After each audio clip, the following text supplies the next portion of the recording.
नमस्कार साथियों, मेरा नाम है मनीष भारती और आप देख रहे हैं संस्कृति आईएएस यूट्यूब चैनल। साथियों, आज जिस मुद्दे पर हम बात करने वाले हैं वह अपने आप में ही एक अनूठा मामला है। मैं ये शब्द का इस्तेमाल क्यों कर रहा हूं, क्योंकि आज जिस टॉपिक की हम बात करने वाले हैं, सुप्रीम कोर्ट का एनसीएलएटी सदस्यों को अवमानना नोटिस दिया गया है।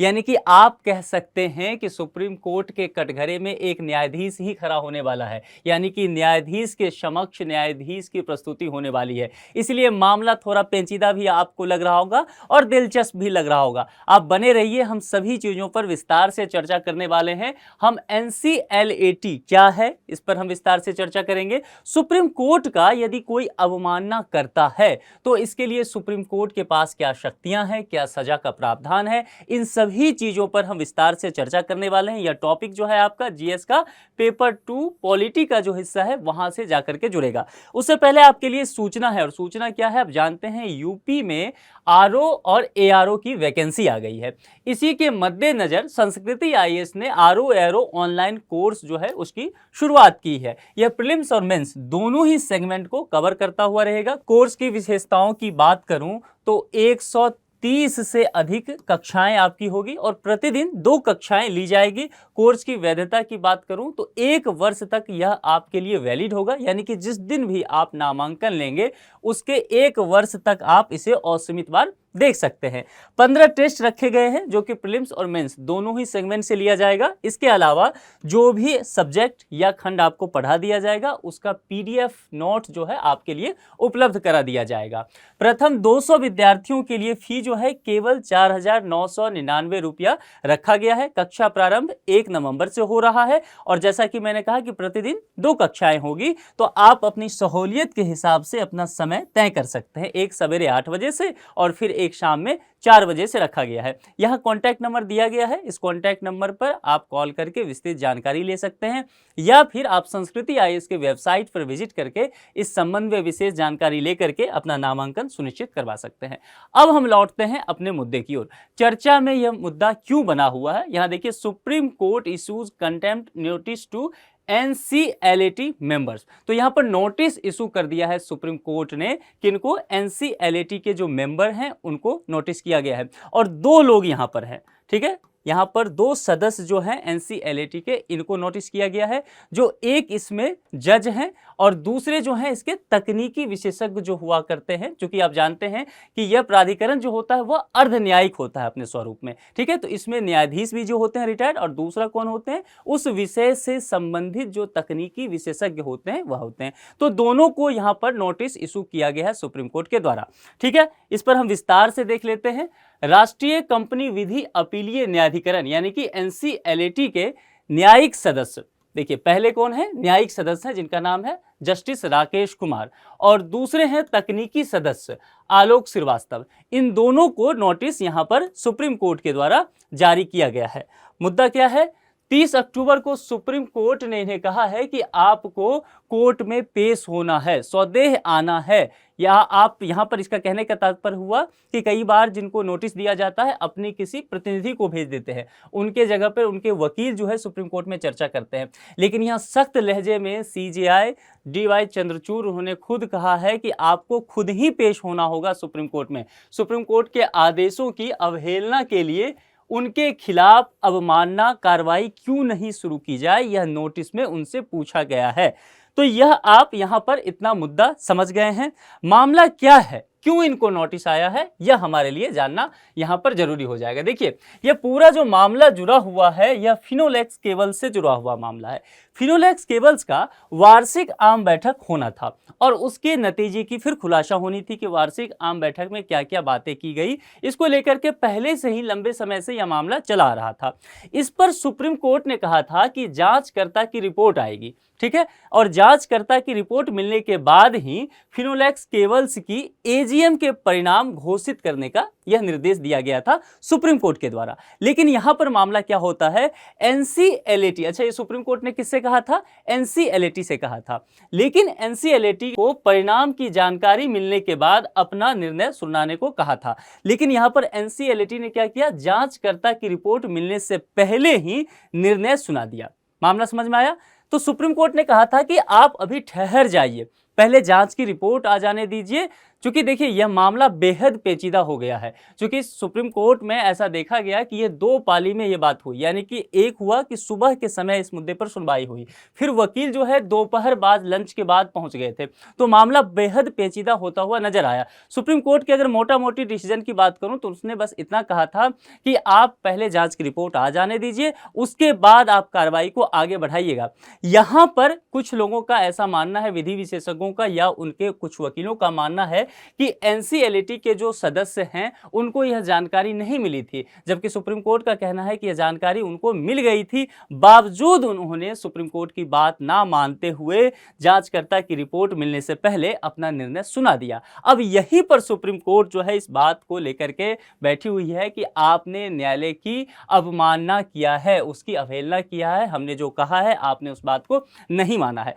यह हो गया करंट अफेयर्स, यहां तक आ गया करंट अफेयर्स की बात। आप कहते हैं कि करंट अफेयर्स तो यहीं तक रहा, यूपीएससी इन मुद्दों से प्रश्न नहीं करेगी, यानी कि ये टॉपिक क्या रहा है यहां से तो प्रश्न आएगा, लेकिन मुद्दा क्या हुआ, चर्चा में चीज क्यों आई, कहानी क्या है, यह नहीं पूछेगी कि फिनोलेक्स केबल्स के साथ क्या घटना हुआ। यूपीएससी यहां से आगे बढ़ेगी कि न्यायालय की अवमानना की बात कही गई है, यह मुद्दा चर्चा में आ गया है, तो यूपीएससी की नजर यहां पहुंच जाएगी। इसीलिए यहां से जो मैं डिस्कस करने वाला हूं वह आपके लिए बेहद इंपॉर्टेंट होने वाला है।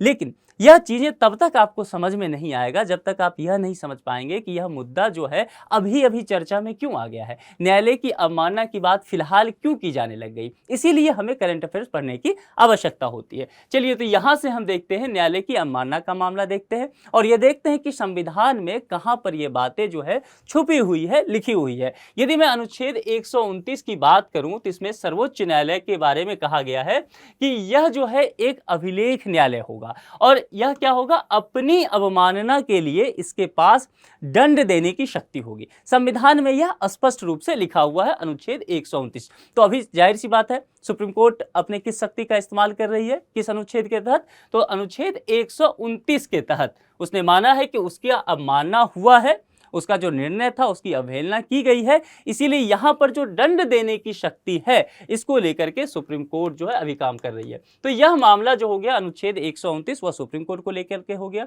अब हाई कोर्ट की बात करें तो हाई कोर्ट का आप देखेंगे तो अनुच्छेद 215 में इसकी चर्चा की गई है हाई कोर्ट के संदर्भ में, कि उच्च न्यायालय क्या है, एक अभिलेख न्यायालय है, और अपनी अवमानना के लिए इसके पास भी दंड देने की शक्ति है। यह दोनों अनुच्छेद जो है आपके लिए महत्वपूर्ण होने वाला है, आप इसे नोट कर लीजिए।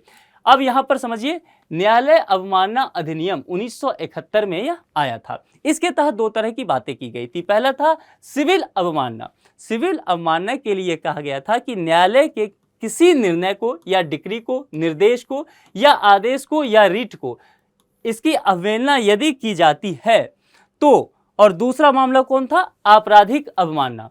आपराधिक अवमानना के तहत कहा गया था कि किसी ऐसी सामग्री का प्रकाशन या कोई ऐसा कार्य करना जिसमें न्यायालय की स्थिति को कम करके आंकना या बदनाम करने की न्यायालय की चेष्टा की गई है। देखिए मैं यहां शब्द शब्द आपको बता रहा हूं, क्योंकि कोई भी लॉ होता है, कानून होता है, उसके शब्द की अपनी विशेषता होती है। जैसे कि यहां पर मैंने आपको बताया था, अब देखिए कितने सारे शब्द यहां पर छुपे हुए हैं। निर्णय बताया गया है, डिक्री बताया गया है, निर्देश कहा गया है, आदेश और रिट। तो इस तरह के 5 शब्द का इस्तेमाल किया गया है सिविल अवमानना के तहत। इसलिए जब भी आप इन चीजों को पढ़ें तो इन 5 चीजों को ध्यान में रख के पढ़ें। संभव है यूपीएससी ये 5 चीज ना पूछे, डिक्री ना पूछे, निर्देश और आदेश पूछ ले।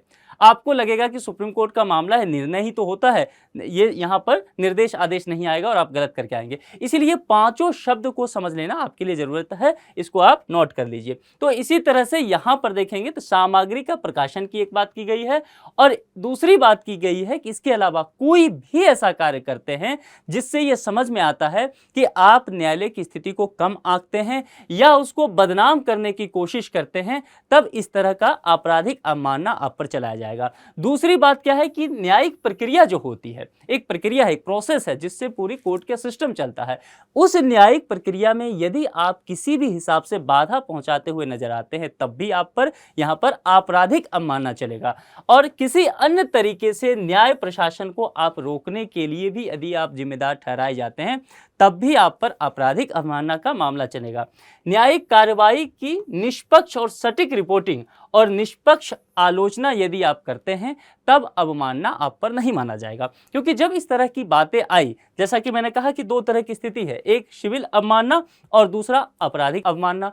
तो लोगों ने ये कहा कि जब इस तरह की चीजें आप कहेंगे तो फिर तो विधि विशेषज्ञ का कहना है कि हम तो अगर न्यायालय कोई भी यहाँ पर जजमेंट देती है फिर हम तो उस पर बहस ही नहीं कर पाएंगे, हम तो कुछ बोल ही नहीं पाएंगे। तो यहाँ जो अनुच्छेद 19 के तहत जो हमें अभिव्यक्ति की स्वतंत्रता दिया गया है संविधान के भाग 3 फंडामेंटल राइट से, इसका तो कोई महत्व रह ही नहीं जाएगा। तो न्यायालय ने कहा कि नहीं, इस तरह की बातें नहीं है। हमारा कहने का तात्पर्य यह है कि यदि आप निष्पक्ष होते हैं, सटीक रिपोर्टिंग करते हैं, क्योंकि पत्रकार जो हैं वह तो निश्चित तौर पर जो भी सुप्रीम कोर्ट का निर्णय आएगा उस पर पक्ष विपक्ष की बातें करेंगे। तो इनका कहना है कि यदि आप निष्पक्ष होते हैं, सटीक रिपोर्टिंग करते हैं और निष्पक्ष आलोचना भी करते हैं, यदि आप क्रिटिकल एनालिसिस करते हैं तो हमें इससे कोई परेशानी नहीं है। बस हमें यह नहीं लगना चाहिए कि किसी भी स्थिति में आपकी रिपोर्टिंग से, आपके आलोचना से कि आप न्यायालय की प्रतिष्ठा को धूमिल कर रहे हैं या किसी भी तरह से सुप्रीम कोर्ट को या न्यायालय को आप बदनाम करने की कोशिश कर रहे हैं। तो यहां यह बात आपको स्पष्ट हो जाना चाहिए। अच्छा, अब इसके लिए सजा का क्या प्रावधान होगा? जैसे मैंने कहा, सिविल अवमानना और आपराधिक अवमानना। सजा का प्रावधान है कि 6 महीने तक आपको साधारण कारावास हो सकता है यदि आप दोषी पाए गए हैं तो, या फिर 2000 रुपये तक का जुर्माना हो सकता है, या फिर दोनों हो जाए, यानी कि 6 महीने का साधारण कारावास हो जाए या फिर 2000 रुपया आपको जुर्माना में देना पड़े। दोनों ही चीजें इस स्थिति में हो सकता है। अब यहां पर समझिए, जैसा कि मैंने पहले ही कहा था कि हम चर्चा करेंगे NCLAT का, क्योंकि अब NCLAT के ही सदस्य हैं दोनों, एक न्यायाधीश हैं और दूसरे तकनीकी सहायक हैं। तो दोनों को यहां पर नोटिस आया है, इसीलिए यह टॉपिक जो है चर्चा में आ गया है। ठीक है, इसके अलावा जो है आपको यहां पर NCLT के बारे में भी पढ़ लेना है, क्योंकि इसका यह अपीलीय प्राधिकरण होता है। यहां कोई मामला पहुंचा और यहां निर्णय आया, जो पक्ष है वह इस निर्णय से वादी और प्रतिवादी संतुष्ट नहीं हुए तो यहां पर यह अपील करने चले जाते हैं, और यहां भी जब मामला नहीं पहुंचेगा तो फिर यह सुप्रीम कोर्ट का वहां से रुख कर लेंगे।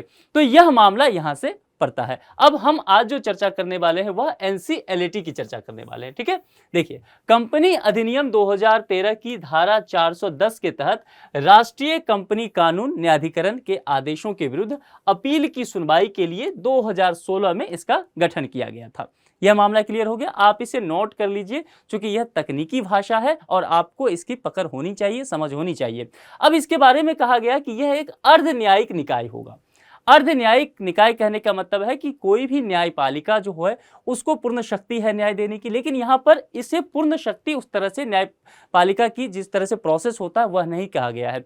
इसके तहत क्या होगा, यहाँ पर जैसा मैंने कहा कि 2 तरह के सदस्य होंगे, एक तो जो कि रिटायर्ड जज होंगे वह होंगे, और दूसरा मान लीजिए यहाँ पर बिजनेस से संबंधित बातें आई है तो उसके तकनीकी एक्सपर्ट जो होंगे वह इस निकाय के सदस्य होंगे। यदि जैसे कि आप जान रहे हैं कि जल का विवाद हो रहा है, उसके निपटारा करने के लिए जो यहाँ पर ट्रिब्यूनल बनाया जाएगा उसमें भी एक पूर्ण जो न्यायाधीश होंगे रिटायर्ड वो होंगे, और जो लोग विशेषज्ञ होंगे जैसे कि ज्योग्राफी के होंगे या जिन्हें समझ होगा नदी जल विवाद का, वह जो लोग जो तकनीकी समझ रखते होंगे वह उसके मेंबर होंगे। यह मामला समझ में आ गया।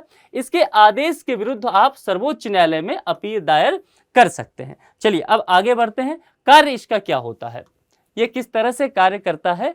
NCLAT द्वारा पारित आदेशों के खिलाफ अपील की सुनवाई करता है। मैंने पहले कहा था कि NCLAT यहां जो आदेश आएगा आप इससे जब संतुष्ट नहीं होते हैं तब आप अपीलीय प्राधिकरण में चले जाते हैं। इसके अलावा भारतीय दिवाला एवं शोधन अक्षमता बोर्ड, यह भी जो आपको आदेश देता है, निर्णय देता है, इसके आदेश से भी पक्ष या विपक्ष के लोग संतुष्ट नहीं होते हैं, तब भी वो क्या करेंगे? NCLAT में चले जाएंगे। ठीक है, यहां पर समझिए कि इसके अलावा भारतीय प्रतिस्पर्धा आयोग यानी कि CCI, इसने जो आदेश दिया है आप इससे भी संतुष्ट नहीं हैं तो आप फिर यहां पर NCLAT जा सकते हैं।